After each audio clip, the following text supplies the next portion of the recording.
നമസ്കാരം. കേന്ദ്ര ധനമന്ത്രി നിർമ്മല സീതാരാമൻ ഇന്ന് പാർലമെൻറ്റിൽ ബഡ്ജറ്റ് അവതരിപ്പിച്ചു. ഈ ബഡ്ജറ്റിലെ ചില സുപ്രധാന പ്രഖ്യാപനങ്ങൾ നോക്കാം. ബഡ്ജറ്റിനെക്കുറിച്ച് വലിയ ആക്ഷേപമുണ്ട്. കേരളത്തിനൊന്നും കിട്ടിയിട്ടില്ല എന്ന് കേരളത്തിലെ എംപിമാരൊക്കെ ഇതിനകം തന്നെ പ്രതികരിക്കുകയൊക്കെ ചെയ്തു. ഏതായാലും ബഡ്ജറ്റിലെ ഏറ്റവും പ്രധാനപ്പെട്ട പ്രഖ്യാപനങ്ങൾ മാത്രം പരിശോധിക്കാം. ഈ ബഡ്ജറ്റിൽ പ്രവൃത്തി സാമ്പത്തിക വർഷത്തിൽ കാർഷിക മേഖലയ്ക്ക് വലിയ ഊന്നൽ കൊടുത്തിട്ടുണ്ട്. കാർഷിക മേഖലയ്ക്ക് 1.52 ലക്ഷം കോടി രൂപ നീക്കിവെക്കുമെന്നാണ് കേന്ദ്ര ധനമന്ത്രി പ്രഖ്യാപിച്ചിട്ടുള്ളത്. കാർഷിക മേഖലയിൽ ഉൽപ്പാദനവും വിതരണവും കാര്യക്ഷമമാക്കാൻ ഈ ഫണ്ട് വിനിയോഗിക്കുമെന്നും വിവിധ പദ്ധതികൾ ഇതിനുവേണ്ടി തയ്യാറാക്കുമെന്നും മന്ത്രി പറയുന്നു. കാർഷിക മേഖലയുടെ വളർച്ച ലക്ഷ്യം വച്ചുള്ള ഗവേഷണത്തിന് പ്രാധാന്യം നൽകും.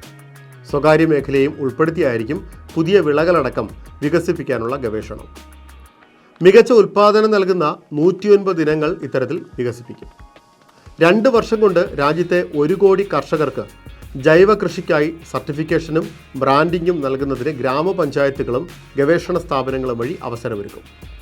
രാജ്യത്തുടനീളം 10,000 ജൈവ കാർഷിക കേന്ദ്രങ്ങൾ സ്ഥാപിക്കുമെന്നും ബജറ്റ് അവതരിപ്പിക്കെ നിർമ്മല സീതാരാമൻ പ്രഖ്യാപിച്ചു.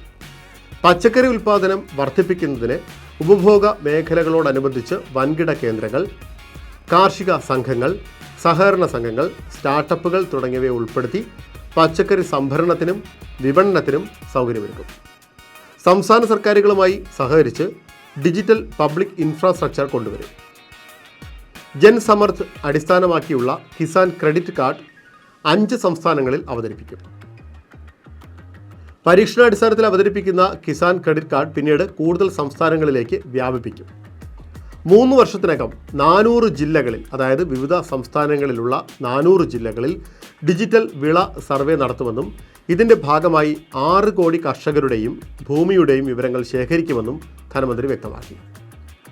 ഇനി വിദ്യാഭ്യാസ മേഖലയിലേക്ക് വന്നാൽ, രാജ്യത്തെ ഉന്നത വിദ്യാഭ്യാസ സ്ഥാപനങ്ങളിലെ വിദ്യാർത്ഥികൾക്ക് വായ്പ അനുവദിക്കും. ചെറുകിട ഇടത്തരം വ്യവസായശാലകൾക്കായി 100 കോടി രൂപയുടെ പദ്ധതി. മാതൃകാ നൈപുണ്യ വായ്പകൾ പ്രതിവർഷം 25,000 വിദ്യാർത്ഥികൾക്ക്. വായ്പാ പരിധി 5 ലക്ഷമാണ്. 500 വൻകിട കോർപ്പറേറ്റ് സ്ഥാപനങ്ങളിൽ 1 കോടി വിദ്യാർത്ഥികൾക്ക് ഇൻറ്റേൺഷിപ്പിന് അവസരമൊരുക്കും. ഇൻറ്റേൺഷിപ്പ് തുകയായി 5,000 രൂപ ലഭ്യമാക്കും.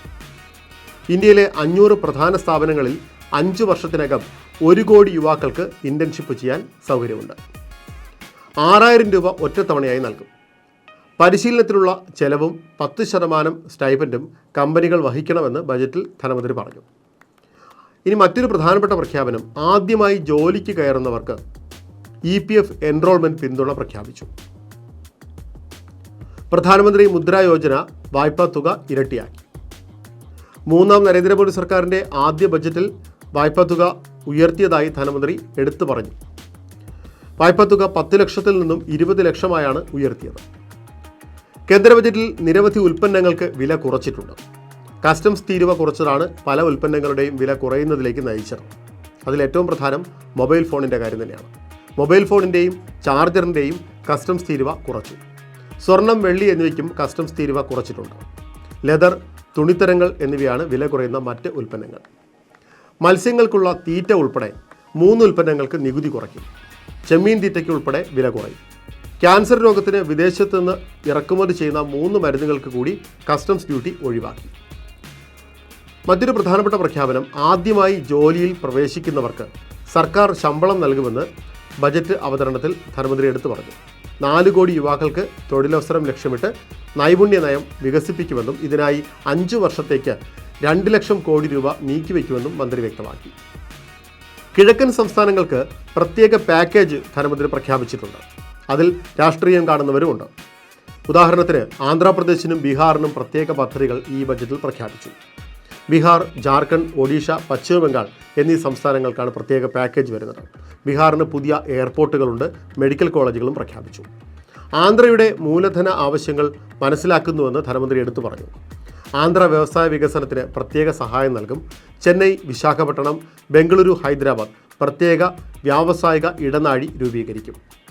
ആന്ധ്രയ്ക്ക് 15,000 കോടി രൂപ പ്രത്യേക ധനസഹായം പ്രഖ്യാപിച്ചു. ആന്ധ്രാപ്രദേശിൻ്റെ തലസ്ഥാന നഗര വികസനത്തിനാണ് 15,000 കോടി രൂപ പ്രഖ്യാപിച്ചിട്ടുള്ളത്. ബീഹാറിലെ ഹൈവേകൾക്ക് 26,000 കോടി രൂപയാണ് പ്രഖ്യാപിച്ചത്. വടക്കിഴക്കൻ സംസ്ഥാനങ്ങളിൽ കൂടുതൽ പോസ്റ്റൽ പേയ്മെൻറ്റ് ബാങ്കുകൾ എത്തും. 63,000 ഗ്രാമങ്ങളിലെ ആദിവാസി വിഭാഗങ്ങൾക്ക് ഇത്തരത്തിൽ പ്രയോജനം ലഭിക്കുമെന്നാണ് ധനമന്ത്രിയുടെ അവകാശവാദം. കിഴക്കൻ സംസ്ഥാനങ്ങൾക്ക് പൂർവോദയ പദ്ധതി നടപ്പിലാക്കുമെന്നും ധനമന്ത്രി പ്രഖ്യാപിച്ചിട്ടുണ്ട്. മുദ്രാ ലോണുകളുടെ പരിധി 20 ലക്ഷമായി ഉയർത്തി. നിലവിലുള്ള 10 ലക്ഷത്തിൽ നിന്നാണ് മുദ്രാ വായ്പാ പരിധി 20 ലക്ഷമാക്കി ഉയർത്തിയത്. ഗ്രാമീണ മേഖലകളിലെ വികസനത്തിന് 2.66 ലക്ഷം കോടി രൂപ നീക്കിവെക്കുന്നതായും ധനമന്ത്രി പ്രഖ്യാപിച്ചു. നഗരങ്ങളിലെ പാവങ്ങളുടെ ഭവന പദ്ധതിക്കായി 10 ലക്ഷം കോടി രൂപ നീക്കിവെച്ചു. ഗ്രാമീണ നഗരമേഖലകളിൽ 3 കോടി വീടുകൾ നിർമ്മിക്കും. വ്യവസായ മേഖലയിലെ തൊഴിലാളികൾക്കായി ഡോർമിറ്ററി പോലെ റെൻ്റൽ ഹൗസിംഗ് സൗകര്യം ഉണ്ടാവും. നഗരമേഖലകളിലെ ദരിദ്ര വിഭാഗത്തിൽപ്പെട്ടവർക്കും മധ്യവർഗ കുടുംബങ്ങൾക്കും ഭവന പദ്ധതിക്കായി 10 ലക്ഷം കോടി രൂപയും ബജറ്റിൽ വകയിരുത്തിയിട്ടുണ്ട്. ഇതെല്ലാം ഏറ്റവും പ്രധാനപ്പെട്ട ചില പ്രഖ്യാപനങ്ങൾ മാത്രമാണ്. ഏതായാലും കൂടുതൽ സാമ്പത്തിക വിദഗ്ധരുടെ അഭിപ്രായം വരുമ്പോൾ വ്യക്തമായി ബജറ്റിൻ്റെ ചിത്രം ലഭ്യമാകും.